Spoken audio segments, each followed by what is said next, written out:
जय हिंद दोस्तों, स्वागत है आप सभी का आपके अपने YouTube चैनल जैकपुर पे। तो आज के इस वीडियो में हम लोग क्लास 12 के इकोनॉमिक का जो आप लोगों का मंथली टेस्ट होने जा रहा है 7 तारीख को, उसका हम लोग मोस्ट इंपॉर्टेंट क्वेश्चन आंसर देखने वाले हैं। तो वीडियो काफ़ी इंपॉर्टेंट होगा, शुरू से लेकर अंत तक बने रहिए। साथ ही साथ यदि आपने अभी तक हमारे चैनल को सब्सक्राइब नहीं किया तो कर लेना है, घंटी वाले आइकन को जरूर प्रेस कीजिएगा ताकि आने वाली हर एक वीडियो का नोटिफिकेशन आपके मोबाइल पर मिलता रहे। तो चलिए स्टार्ट करते हैं और देखते हैं आज का पहला सवाल में कहा गया है कि आगत को निर्गत में परिवर्तन करने की प्रक्रिया को क्या कहा जाता है। काफ़ी अच्छा सवाल है और इसका जो सही जवाब होगा वो होगा आपका उत्पादन, ऑप्शन नंबर बी हो जाएगा। दूसरा सवाल है आपका कि फर्म के द्वारा उत्पादित वस्तुओं को बाज़ार में बेचने से प्राप्त राशि क्या कहलाती है। तो ये कहलाती है आपका आगम, याद रखिएगा। नेक्स्ट आते हैं अगले सवाल पे।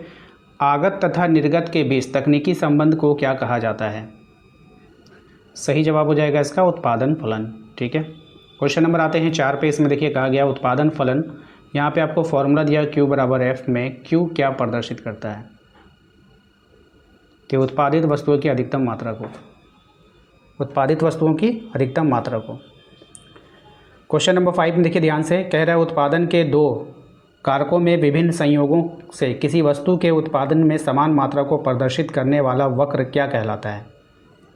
तो यह कहलाता है समोत्पादक वक्र, समोत्पाद वक्र। ठीक है, दो समोत्पाद रेखाओं के बीच की दूरी क्या व्यक्त करती है, आपको बतानी है। तो ये करती है उत्पादन स्तर में अंतर को व्यक्त करती है। क्वेश्चन नंबर 7 है आपका, जिस समय अवधि में उत्पादन के सभी साधन परिवर्तनशील होते हैं उसे डैश कहा जाता है। तो उसको कहते हैं दीर्घकाल कहा जाता है। ठीक है, नेक्स्ट है, उत्पादन के आगतों का स्थिर आगत तथा परिवर्ती आगत में विभाजन किस काल से संबंधित है। तो ये आपका अल्पकाल से संबंधित है। ह्रासमान सीमांत उत्पादन का संबंध डैश से है। तो ये है आपका अल्पकाल से है। किससे है? अल्पकाल से है। नेक्स्ट है क्वेश्चन नंबर 10 आपका कि एक परिवर्ती साधन का सीमांत उत्पादन वक्र उल्टा यू आकार का क्यों होता है। ये इंपॉर्टेंट है, एग्जाम में आता है। तो परिवर्ती अनुपात के नियम के कारण। ठीक है, क्वेश्चन नंबर 11 है आपका कि औसत उत्पादन सीमांत उत्पादन के बराबर कब होता है, जब। तो जब औसत उत्पादन अधिकतम होता है। क्या होता है? औसत उत्पादन अधिकतम होता है। नेक्स्ट है, उत्पादन के जिस स्तर पर परिवर्ती साधन का सीमांत उत्पाद शून्य होता है उस स्तर पर कुल उत्पाद डैश होता है। तो उसको बोलते हैं हम लोग अधिकतम। क्या बोलते हैं? अधिकतम। किसी परिवर्ती साधन L का औसत उत्पादन ज्ञात करने का सूत्र क्या होगा। ये होगा आपका Q/L होगा। क्या होगा? Q/L होगा। नेक्स्ट आपका परिवर्ती साधन की मात्रा के सापेक्ष कुल उत्पादन में परिवर्तन की दर को डैश कहा जाता है। तो ये कहा जाता है आपका सीमांत उत्पादन कहा जाता है। ठीक है, पैमाने के प्रतिफल का संबंध डैश से है। तो पैमाने के प्रतिफल का संबंध किससे है आपको बताना है। तो ये जो होगा वो दीर्घकाल से होगा।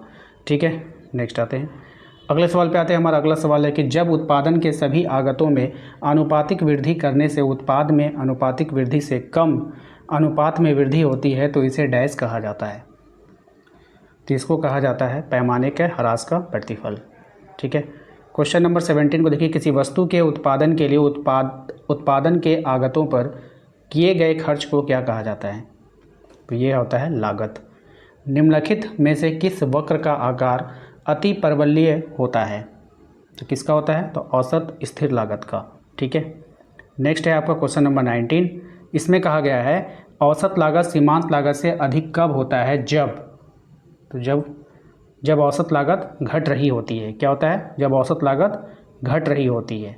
नेक्स्ट होगा आपका अल्पकालीन औसत लागत वक्र का आकार यू आकार का होता है, क्योंकि इसमें आपका दोनों ऑप्शन सही है। ठीक है, अल्पकालीन औसत लागत अल्पकालीन स्थिर लागत तथा औसत परिवर्ती लागत का योग होती है।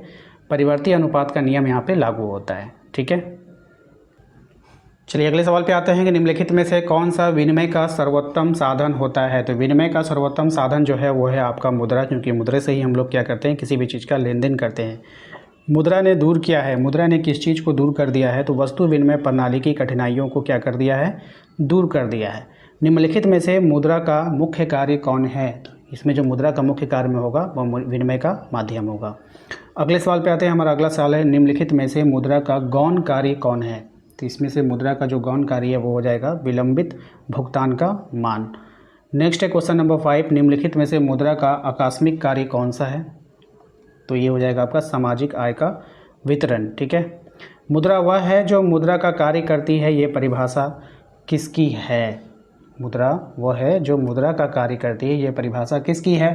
तो ये परिभाषा है हार्टले विदर्स का। ठीक है, किस विधि से हम बैंक से मुद्रा निकाल सकते हैं, यानी कि कौन सी विधि से निकाल सकते हैं?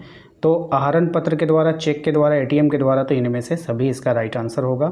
नेक्स्ट आते हैं अगले सवाल पे। कहा गया है कि मुद्रा के स्थैतिक और गत्यात्मक कार्यों का विभाजन किसने किया? सही जवाब है इसका पॉल एंजिंग ने। जनता का बैंक कौन सा होता है आपको बताना है, तो ये होता है आपका व्यापारिक bank, option number A. Next आते हैं अगले सवाल पे। हमारा अगला सवाल है, व्यापारिक बैंक के प्राथमिक कार्य निम्नलिखित में से कौन है? तो ये हो जाएगा आपका ऑप्शन नंबर डी, जमा स्वीकार करना, ऋण देना, साख निर्माण। तो उपयुक्त में से सभी हो जाएगा। साख मुद्रा का विस्तार होता है जब नगद कोष का अनुपात कैसा होगा? ठीक है, क्या होगा इसमें? तो ये होगा जब नगद कोष का अनुपात घटता है। ठीक है, ऑप्शन नंबर ए होगा।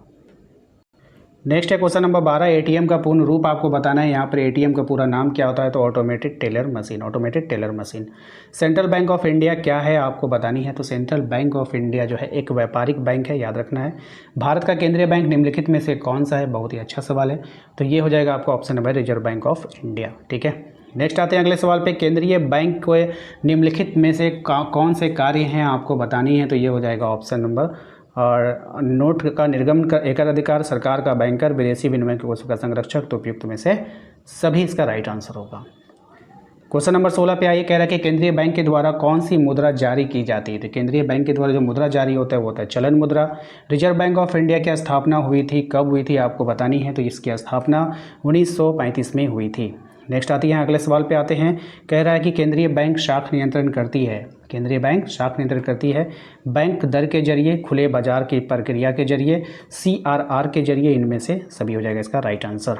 अगले सवाल पे आइए। क्वेश्चन नंबर 19 में देखिए कहा गया कि केंद्रीय बैंक का मुख्य कार्य क्या होता है? तो केंद्रीय बैंक का जो मुख्य कार्य होता है वो केंद्र सरकार एवं बैंक एजेंट का सलाहकार होता है, बैंकों का बैंक होता है, नोट जारी करता है, और इनमें से सभी हो जाएगा।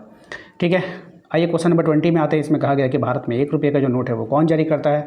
तो भारत में जो 1 रुपये का नोट जारी करता है वो भारत सरकार का वित्त मंत्रालय करता है।